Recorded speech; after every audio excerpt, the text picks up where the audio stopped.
ጤና ይስጥልን እንዴት ናችሁ? ዛሬ ስለ ቨርቹዋል አሲስታንት የምንነጋገር ይሆናል። ቨርቹዋል አሲስታንት ማለት ልክ ቢሮ ላይ እንደምናውቀው አንድ ስራ አስኪያጅ ይኖራል። ያ ስራ አስኪያጅ የሱ ረዳት የምትሆን ጸሐፊ ትኖራለች እና እሷ ጸሐፊ ምንድነው ባለጉዳይን እየተቀበለች የምታስተናግድበት አይነት ሁኔታ ይኖራል። ወዲያውኑ የሚስተናገዱ ከሆነ ስራ አስኪያጁን ጠይቃ ወዲያውኑ ታስገባቸዋለች። ካልሆነ ቀጠሮ የሚያዝላቸው ከሆነ ደግሞ ቀጠሮ የሚያዝበትን ቀንና ሰዓት ሰጣ ትሰዳቸዋለች ማለት ነው።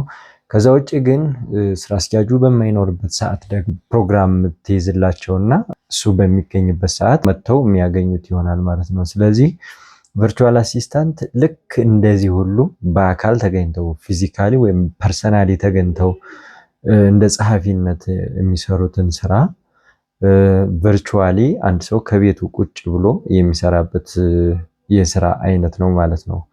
ኢንተርኔትን እና ኮምፒውተርን፣ ስልክን እንዲሁም ሌሎች ኢንስትሩመንቶችን ተጠቅሞ ከቤቱ ሆኖ ለአንድ ስሞል ቢዝነስ ሊሆን ይችላል፣ ቢዝነሱ ትልቅም ሊሆን ይችላል። ግን ባለን የሙያ ዘርፍ ተቀጥረን የምንሰራበት በፍሪላንስ መንገድም የምንሰራበት የስራ አይነት ነው ማለት ነው ቨርቹዋል አሲስታንት ማለት። ስለዚህ ቨርቹዋል አሲስታንት ስንሆን ምን አይነት ስራዎችን ልንሰራ እንችላለን የሚለውን ስናይ ኢሜይል ማኔጅመንት ሊሆን ይችላል። ኢንቦክሱን እየገቡ የስራ አስኪያጁን ወይም ደግሞ ሌላም ሰው ሊሆን ይችላል የሱን ኢሜይል ገብቶ ማኔጅ ማድረግ፣ ወዲያውኑ ሪስፖንስ የሚፈልጉ ኢሜይሎችን ወዲያው ሪስፖንድ እንዲያደርግ ለይቶ ለእሱ ስራ ስለሚበዛበት እሱ የትኛው ነው ጠቃሚ መልእክት የትኛው ነው የማያስፈልግ መልእክት የሚለውን ስለማያይ፣ ስለዚህ እኛ ለይተን እንሰጠዋለን ማለት ነው።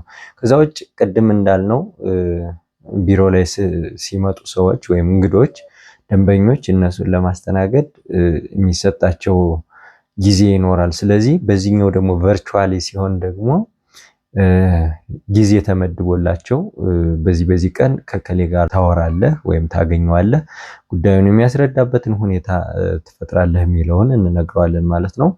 በዛ ፕሮግራም መሰረት ካላንደሩን አይቶ ያስተናግዳቸዋል ማለት ነው ሙሉ ደንበኞችን። ከዛ ውጭ ፕሮጀክት ሲኖር ደግሞ ፕሮጀክት ማኔጅመንት የሚባልም ስራ አለ እና ፕሮጀክት ማኔጅመንት ውስጥ አሉ የተለያዩ ሶፍትዌሮች አሉ። እነሱን በመጠቀም ለምሳሌ አሳና፣ ትሬሎ የሚባሉ የፕሮጀክት ማኔጅመንት መተግበሪያዎች ይኖራሉ። እነሱን መተግበሪያዎች በመጠቀም የአንድን ፕሮጀክት ማኔጅ የምናደርግበት ሂደትም ይኖራል። ከዛ ውጭ ታይም ማኔጅመንት የሚባልም አለ።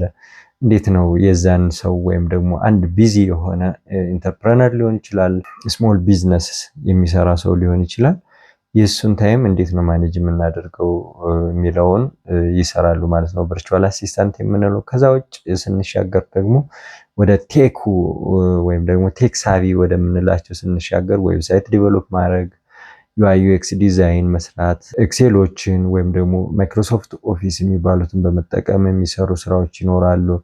ዌብሳይት አድ የሚደረጉ ነገሮች ይኖራሉ። ዌብሳይት ላይ አፕዴት የሚደረጉ መረጃዎች ይኖራሉ። ከዛ ውጭ ወደ ኮንተንት ክሬሽን ስንመጣ የአንድን ቢዝነስ ምርት ለማስተዋወቅ ስንመጣ እነዛን ስራዎችን ደግሞ መስራት እንችላለን። ስለዚህ እንደዚህ የመሳሰሉትን ስራ መስራት የምንችልበት ሙያ ነው ማለት ነው። ለዛሬው ከዚህ ላይ ይብቃን።